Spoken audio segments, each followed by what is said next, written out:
It's a pleasure to have you here. Thank you.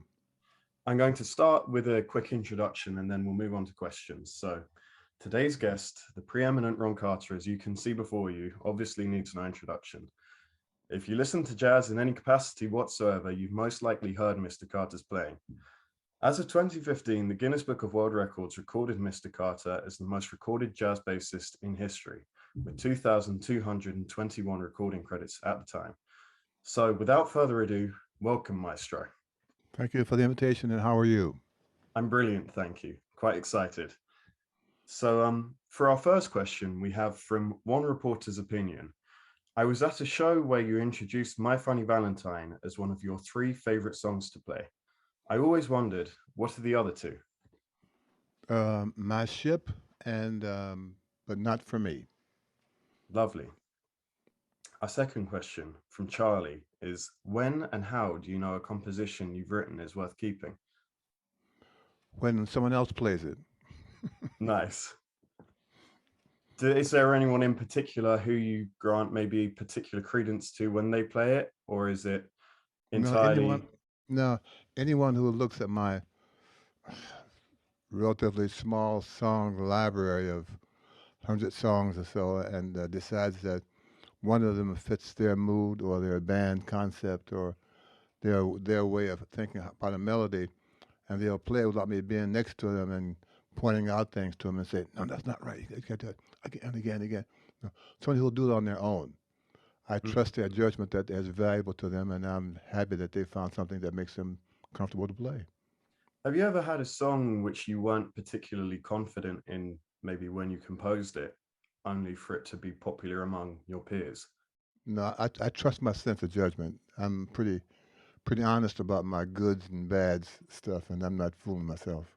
Nice. Yvonne asked, at what point did it become apparent to you that you were sort of the go-to hired gun of jazz bassists? Well, I kind of, and not to make the person who made the question feel terrible, but I kind of think of me not as a hired gun. You know, that in the old cowboys, he was always the worst guy in town to fool with. Never a compliment. And I know that they didn't mean it in that fashion. But my age group, you remember in those days when that was not a nice thing to call somebody for me.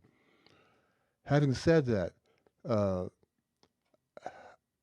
I'm always surprised, actually, that people who are not in the jazz category per se have found out that my concept and my sound or whatever, my choice, whatever, appealed to them will help them in their project's fruition of being a successful project. These people, as you have mentioned, are not necessarily in the jazz community or known throughout the jazz lexicon of people who play jazz. And that these people who are not in my neighborhood, so to speak, think I can help them has always been uh, pleasing and amazing that I've been able to make what I do available to people who are not my neighbors, so to speak, Hmm. and that they continue to call me for projects that are not uh, a smashing version of So What or a Trident kind of record that I'm pleased that I think I can help them make their music something special because they invited me. And was there any particular moment where where you realized that you'd begun to branch out to these musical neighbors of yours, perhaps maybe more so than your fellow bassists at the time? No, I just accept the call as going to work, and hopefully I can get there on time. And the producer's a nice person, and the Mm, band is a good bunch of good guys and gals. And I look forward to meeting new friends and seeing how we can convert them to the jazz community if necessary. mm. So it's not necessarily an active ethos of yours to kind of deliberately try and branch out in No, methods. I'm just the only bass player in the band. Mm, nice. We have another question from Orion. And I think this is especially relevant, granted our Mhm. relatively young audience today. But if you had any advice for yourself in your 20s, what would it be? Continue to practice. Continue to have a focus when you go to someone else's job because it's important to make them feel that you belong there. Uh, Always have a nice dark suit ready to go. If the gig is at 8 o'clock, if you get there if you get there at 7:15, you're already late. Hmm. And respect the leader's choices, whether you like them or not. And was there any of that that you didn't do in your 20s? No, I'm pretty straight laced guy. Nice. So no regrets in that regard. No, man, that was almost 70 years ago. I can't say, man, I should have done this in 1975, 1975, no, 1959. No, I'm not that kind of person. Nice. Rat asks, how do you respond to days when your playing is just off? Say that again? How do you respond to days when your playing is just off? And how do you deal with musical ruts? I'm not sure what that means. My playing is off and musical ruts. Can you give me another definition of that phrase? I suppose, do you ever have days where you're just not as satisfied as you usually would be with how you're playing, or you feel like there's something, I guess, a form of musical writer's block where maybe you're reaching for something but you can't quite find it? Or have you ever had that? Well, pardon me for a moment. No worries.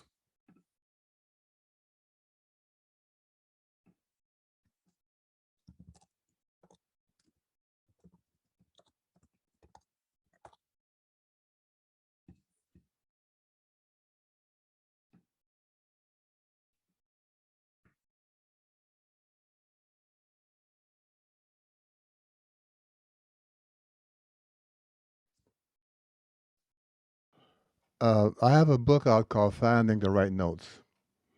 And the premise of this book, one of the premises is that I'm constantly looking for the best set of notes or the right note to make a phrase have a life, or make a phrase do what I think it can do better with this set of notes, or that set of notes. You know, uh, with that kind of response answer to your friend's question, I'm always looking for a better set of notes, and I'm never going along after the gig feeling uh, hanging my head and saying, "Man, I just didn't do enough for this guy," or "I'm in the no, I'm not. I'm looking for a better way. I'm thinking more positively about the notes that don't work because I got to find out where do they belong. Mm. What band needs these kinds of notes better than that band? Part of my job, Alfie, is to be sensitive enough to those needs and variances. And I think once I get to the zone, as this question applies, that I feel I'm in a rut, I may as well not play music anymore. Mm. I go to work every night, Alfie, to get better. And if you have that view, as I have this view, these ruts or whatever they're called, these writer's block, I'm not part of that. I'm not part of that staff at all. No. So everything is constantly productive. Well, that's my aim. Mm. You know, Yeah. Ah, I'm Falling asks, how did it feel to hear yourself on a record for the first time? amazing. Mm. I Which did record that, was that? Alfie. You're going back way back and much further than I can go back. But uh, I don't know, maybe Charlie Persip's Jazz Statesman or Nat Wright, the greatest voice in jazz on Bethlehem.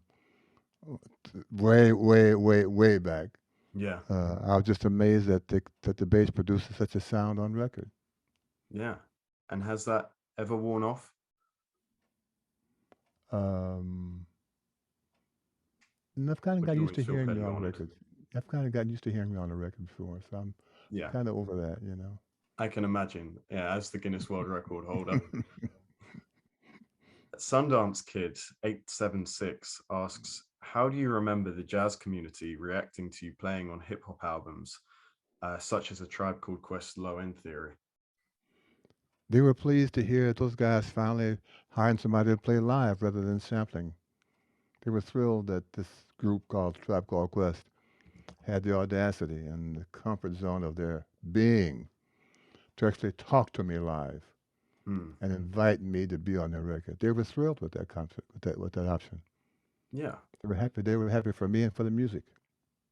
that's really nice. And have you ever had a particularly negative or mixed reception to anything that you've done musically?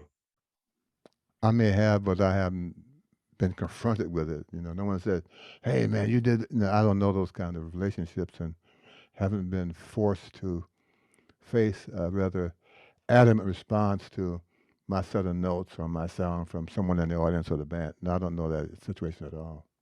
Hmm. Question, So it's never something question, that's. question to Sorry? you. Uh-huh. This person asks them, has that ever happened to them? And what did they do? I'm just curious. Sorry.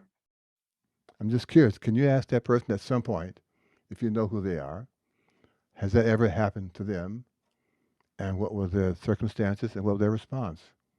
Okay, I will ask them. Yeah, I don't know that situation at all. Yeah, that's good because I was thinking in terms of because I know John Coltrane. It's been written that he was um, quite sensitive to criticism sometimes, and took a lot of it on board. And it was the advice that he got from Miles Davis, if I remember correctly, which was effectively pay the critics no heed. Okay, well, I can't answer for either one of those people, of course. And we're any artist, music, dance, painting, whatever the art is, are sensitive to people who put their efforts down. And I think that's part of the risk you take for doing what you hear. They may Hmm. not like it, man. Well, okay, I like it. That's enough for me. Yeah. Um, Rory's Tear asks, which studio sessions felt the most productive in the moment, or when you thought that this particular music was going to hit people hard? I'm never concerned with the music hitting people hard. I'm concerned with can I help this band Hmm. reach where they think they want to be, and they've called me there to help them reach that spot. So it's all to do And with I've been the. in enough different studios that they all feel good in the studio. They may feel different tomorrow, or the playback, or the editing, or the mixing, but they all feel comfortable to me. Hmm. So you don't pay particularly much attention then to how you think it will be received. It's all entirely the energy. Well, we're all concerned with that, Alfie. I mean, the one who, anyone in the art is not a one-man crowd or a one-man rooting section. We all are in favor of someone, anyone, everyone, besides our grandmothers, loving what we do. Hmm. You know, anyone who says that the audience doesn't affect their view of how they sound, I think they're not being really honest in their opinion. But yes, I'm aware of that kind of stuff, and I kind of accept that. Well, I didn't get to these people, but not because I didn't try my best, Hmm. not because I wasn't looking for the right notes, and I can't affect their view of what I did, other than continue to play what I think is valid. Thank you. Um, Charlie again asks, and he asked this shortly after his passing. Do you have any particularly great memories of playing with Barry Harris? Uh, we never made any gigs together, so I have to kind of qualify my comments. We made 3 or 4 recordings together, and it was always interesting to me to play with someone who was clearly out of the Bud Powell realm of piano playing. And of course, I enjoyed playing with him because he had a great harmonic sense. He liked to play fast tunes all night, and he was a real gentleman as far as the music was concerned. I miss him. Hmm. Did a record called The Magnificent, called just plain Magnificent on that, on I think maybe Blue Note or Prestige. Nice Hmm. record. It's a blue cover record. He really played great. With Leroy Williams playing drums. One of the nice ones I made with him. Nice. Thank you. Um, I suppose on another kind of historical note, Josh Kay asks, and this is slightly more, I guess, unverified, but there are reports of you playing in Roy Haynes' quartet at Slugs with Wayne Shorter and either McCoy Tyner or Chick Corea. Did that group exist? And are you aware of any recordings that might exist from that period? I have no memory of that combination at all. I remember the club. Hmm. I did play there with the pre Thad Jones Mel Lewis band. Thad had a band called Thad Jones, Pepper Adams, Roland Hanna, or Duke Pearson. Mel Lewis, and I was the bass player in that band. We played at Slugs a couple of times, but other than that, my memory of being there was pretty vague, and I don't remember playing with that kind of but that specific Hmm. personnel ensemble.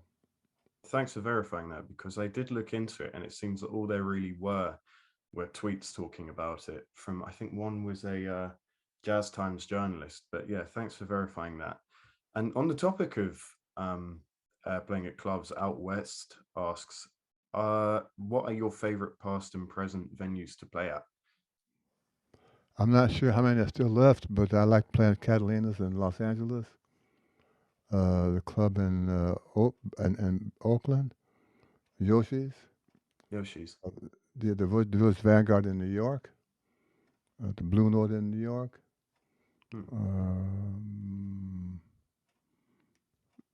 Blue Note in New York, Village Vanguard.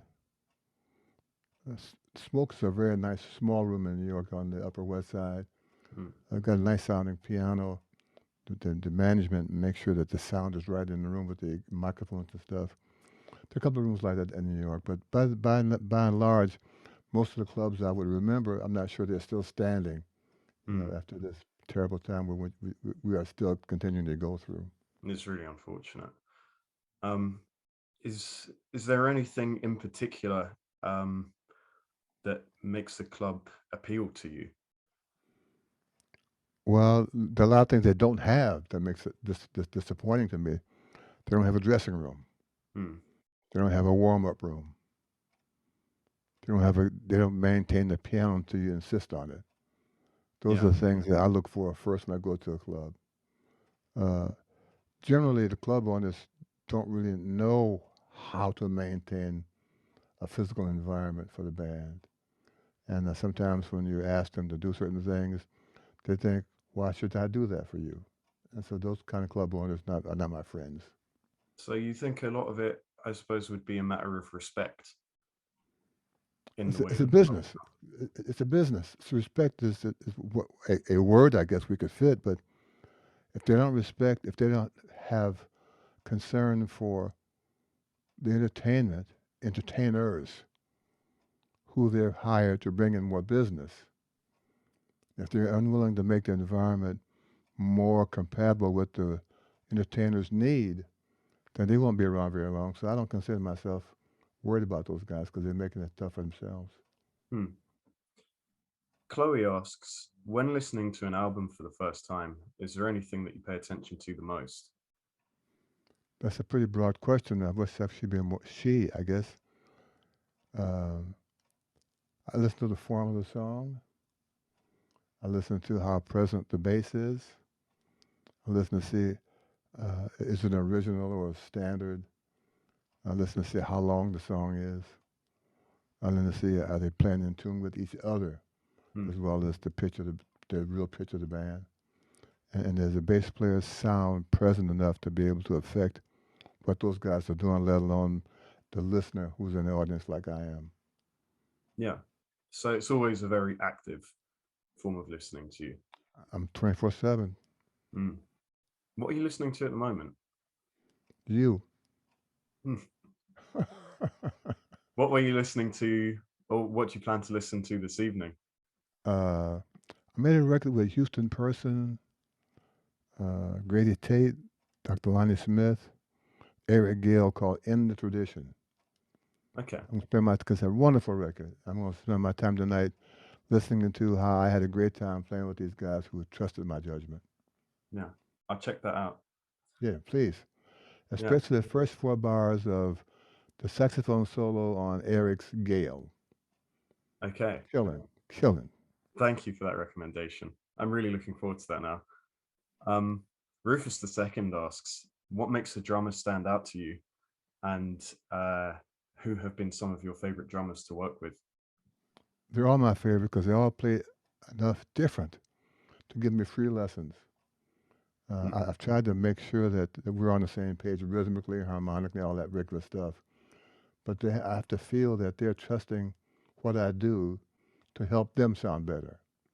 And sometimes my comments about the pitch of the bass drum or the tom tom, no one has ever told them how detrimental they can be to the bass player's presence in the band. And they're kind of taken aback by this guy over here telling me how to tune my drums. I said, well, man, in this band right now, I'm the only help you're going to get. Let's get this party started. And ultimately, they would trust my judgment, and we have a great time the rest of the night. Kismet asks, hi, Mr. Carter. How much comping from piano and guitar do you like in your solos? And then they've made something of a statement saying sometimes bass solos can drop momentum and force rhythm section players to play lighter in the higher registers. I suppose, to what extent do you agree with that? And what's your take? Can you make that fewer questions? I'll try to answer them all.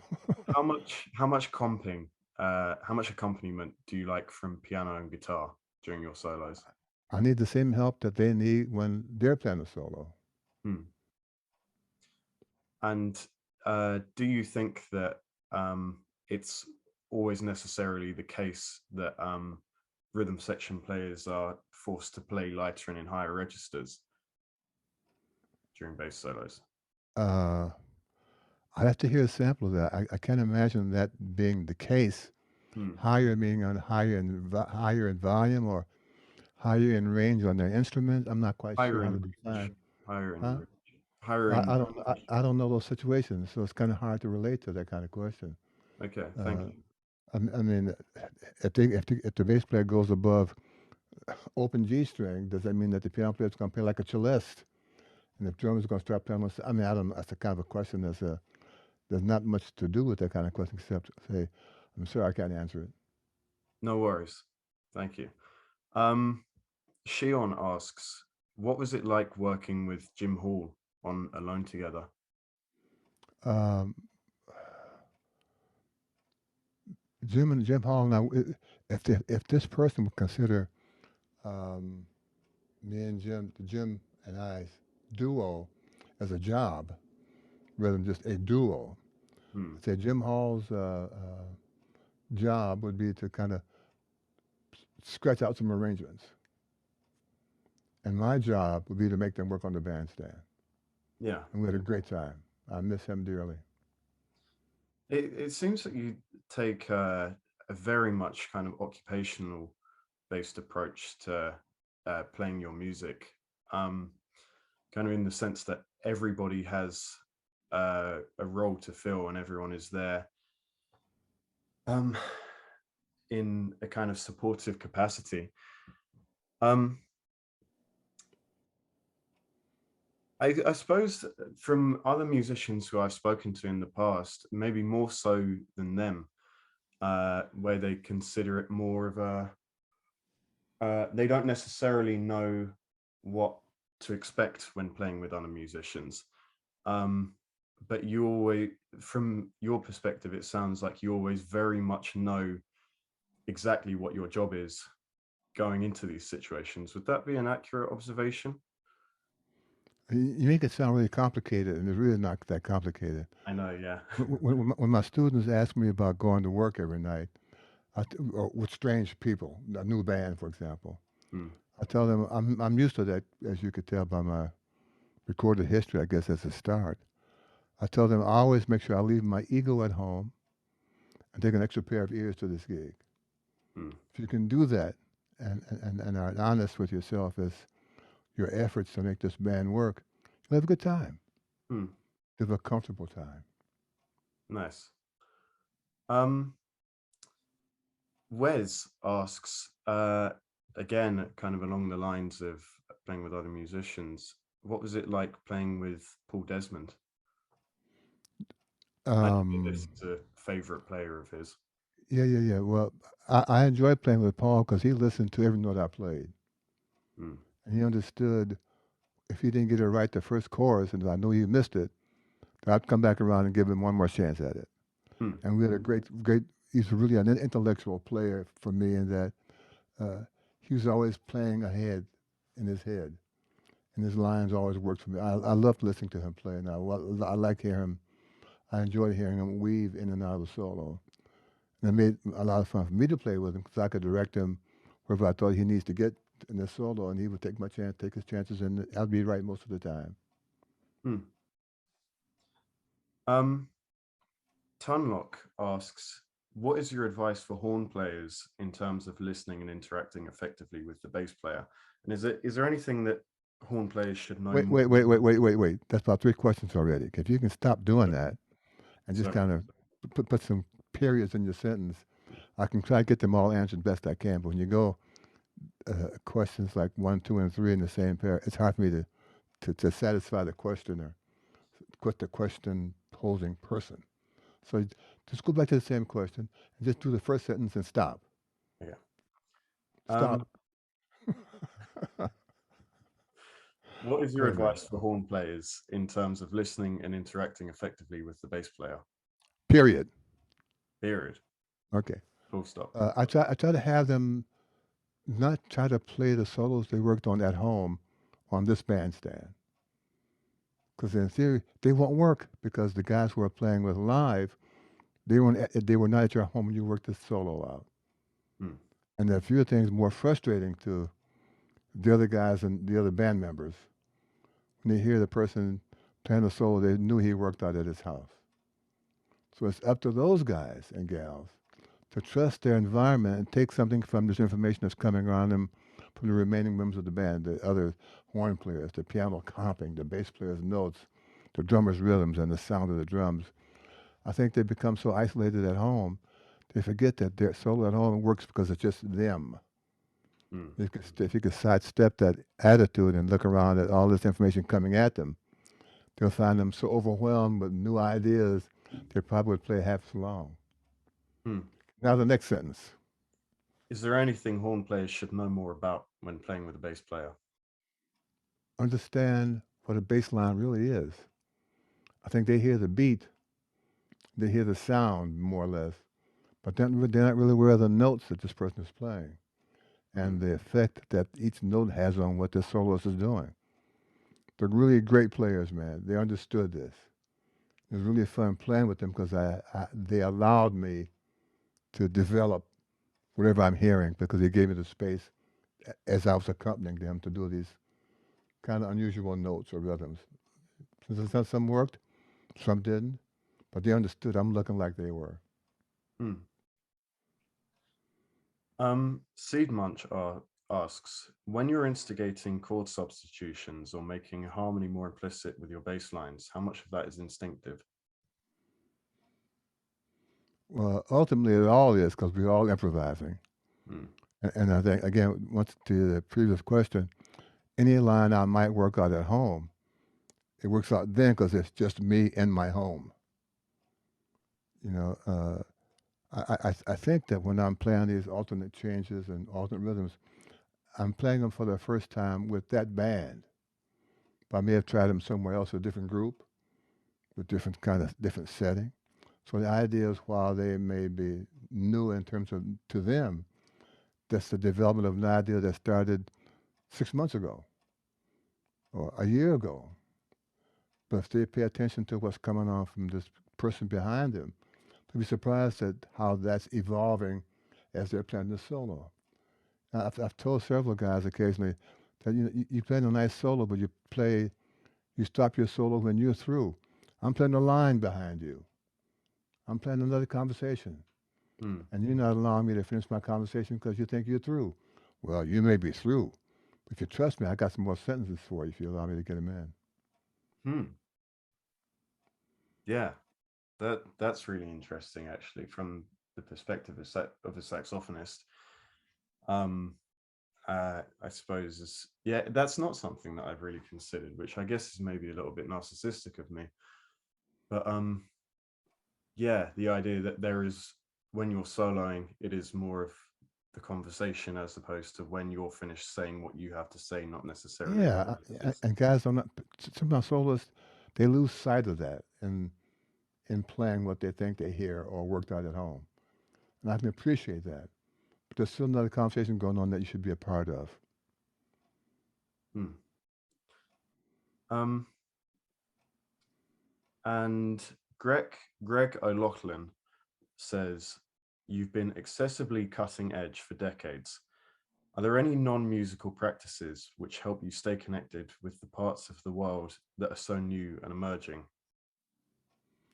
I have no answer. The question is so broad Mm. that I don't know how to respond to it other than saying it's a very long question. Yeah, I suppose in a rephrasing of that, you've always been relevant throughout your entire career, across every generation. Um, and you've answered before. Your approach to that is you just take things as jobs as they come. So I guess I would ask, how does it feel to be relevant to every generation musically? Great. Nice to be loved by everybody. Yeah. It's nice to know that people will go back and listen to, do some record listening research, for example. Now that YouTube is available and all those things are available much more than they were 20 years ago, they have a chance to find out what went on before them. Hmm. And my name may pop up one time, and other people may pop up two times. They have a chance to view the history of their instrument or the view of their music that they play, where they got started, and who the players who were helping this music uh, become more important because they were determined to make it more relevant. Yeah. Uh, it's nice to be thought of a person who helps bridge those gaps. Hmm. And like I was saying, our audience today is all very young, so it's How do you young? 12, 13, 16? What is young? I think I'd say our average is probably 18 to 20. That's medium young. Medium young. Yeah, okay. Wesley's just said I'm 17 and 22. Medium young. So Yeah, yeah. medium young. Yeah. Yeah, my grandsons are 3 years older than that, so he's medium young. Okay. Um, and I guess it really has been an honor having you here today. And we just had one more question asked. Sure. So I think we might finish on this one. Okay. How do you feel about your upcoming 85th birthday celebration at Carnegie Hall on May the 10th? Um, it's a little early for me to get excited. This is only February 25, 26, something like that. Yeah. I'll start getting excited around May 1 and 2. That means that we come down home stretch and these people who are putting the concert on and the audience who's coming from everywhere to see this concert, they're expecting uh, a celebratory treat that they've been invited to. Hmm. They've been invited to a very personal party with 2,500 other people, strangers, Yeah. most of it. And my job, here we go again, is to find the best notes that I can find to make those people who I'm playing with, Russell Malone and Donald Vega for the trio, James Green, Irene Rosnes, and Peyton Crossley for the quartet, and for the four cellos and the rhythm section of Donald Vega, Booch Malison, bass, and Peyton Crossley to help this people who will come to hear this three views of my music and corresponding group sizes. Glad that they took the day off Hmm. and got to Carnegie Hall to see this guy with this thing called a string bass on stage manhandle this music. I'm getting very excited, but I Yeah. won't get excited until May 2 or 3. Thank you very much. Mr. Carter, it's been a Yes, sir. pleasure having you. Thank you. All you got to remember, Alfie, make the questions shorter. I will. I'll bear That way that you in get mind. that way you get long answers. Yeah. Thank you for that. thank, thank you for your time and your interest. Thank you so much for Take your time. care. You too.